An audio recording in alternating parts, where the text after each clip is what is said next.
Every cop sees something that they'll never forget, something that will stick with them for the rest of their life. What I am about to describe to you is that story for me. This is the most disturbing thing I have ever witnessed. When I turned 21, I joined the police force in a remote town that I won't name. The department needed new officers, and I was a young father who needed money, so the timing was perfect. Because I was a rookie, they assigned me to the night shift. It ran from 6 at night to 6 in the morning. The guys at the station sometimes teased me for my hours, saying that I always worked the crummiest shifts. I actually didn't mind them. I've always been a night owl. The guys even called me Nighthawk, and honestly, I kinda like that. Besides busting people for speeding and pulling over the occasional drunk driver, I spent most nights sitting back, listening to podcasts. In a weird way, it was kind of relaxing. After a year in the department, something happened one night that changed everything. A severe thunderstorm rolled into town and caused major power outages. Torrential downpour flooded most of the major roads. To be in the best position possible when accident reports came in, I parked my cruiser in a parking lot in the middle of town. At 2 in the morning, our dispatcher, Claire, radioed in. She reported that someone who sounded like an adult male claimed to have been kidnapped. They told her they were being held captive inside someone's home. Then, the call ended. When she redialed, the caller didn't answer. My cruiser had a built-in computer display that showed all the call details. Based on the address, I was about 10 minutes away, so I was probably the closest officer. I radioed in and told her I'd respond. I also requested backup. Another new officer named Chris chimed in and said he'd be on location at 5. Claire clicked on her radio, but hesitated for a few seconds over the static. Then she said that the callers sounded like they were altering their voice in some way, possibly through digital means, to make themselves sound like a child. She used the specific phrase, like a young girl. She concluded that officers should proceed with extreme caution. All of us were pretty close at the station, so we felt nervous for one another during high-risk cases like this. I radioed back and said 10-4, then drove to the scene. When I turned into the neighborhood, I saw that every single street lamp was out.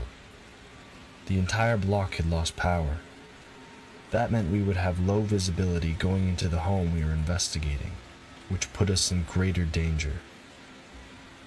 I followed my GPS to the end of the street, where the house was, and saw that Chris had already beaten me. His cruiser was idling in front of the house. I pulled up next to them and rolled down my window. Chris commented on the home's poor condition. I glanced ahead, taking it in for myself. The grass was knee-high. Overgrown bushes blocked out the windows. The roof was dented in several areas and had a ton of missing shingles. It looked completely abandoned. This set off alarm bells in my head. You can gather a lot about someone's mental state by how they treat their living space. I told Chris I'd take the lead. We both stepped out of our cruisers into the pouring rain, opened our umbrellas, and followed the waterlogged path up to the door. Chris clicked on his flashlight. Whenever a second officer like Chris is present during an investigation, their entire job is to protect the leading officer by monitoring the suspect's body language. If the suspect makes a move on the cop that's interrogating them, they neutralize the threat. Chris made the perfect backup because he was both observant and calm under pressure. This allowed me to focus solely on the suspect's story, and if I was hearing the truth. When we reached the door, I rang the bell. Then we stood there, listening for movement inside. Rain pounded against our backs. After a few seconds, footsteps shuffled to the door. Then they paused. Whoever was on the other side of the door stood completely still, just waiting. A strange feeling came over me that we were being watched. Slowly, my gaze drifted over to the peephole. As soon as I made eye contact, a distorted shape moved back, like whoever was watching us had pulled their head away. "If you're in there," I said, "we'd like to ask you a few questions. Open up, please." They froze again, as if they were thinking about what to do next. Then the lock started turning. The door creaked open, but only by a foot. From the darkness, a man peeked out of the crack. He looked like he was in his early 30s. He was overweight, balding, and wore thick-brimmed glasses. I took a single look into his eyes and sensed that he was hiding something. I informed him that we'd received a call from his address of someone claiming to be kidnapped.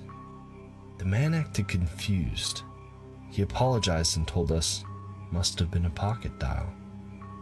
I asked him if it was a pocket dial, then how could he explain the voice in the phone call?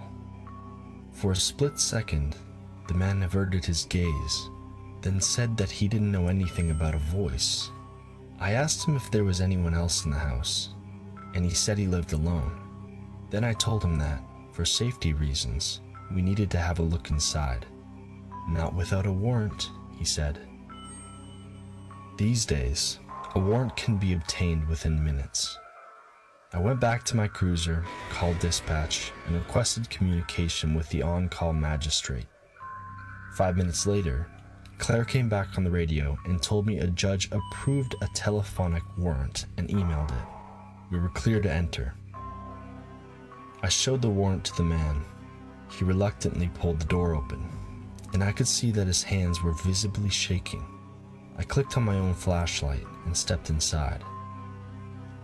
A putrid smell immediately hit me.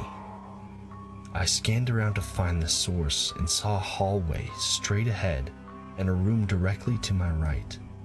I shined my light into the room and saw what looked like a living room.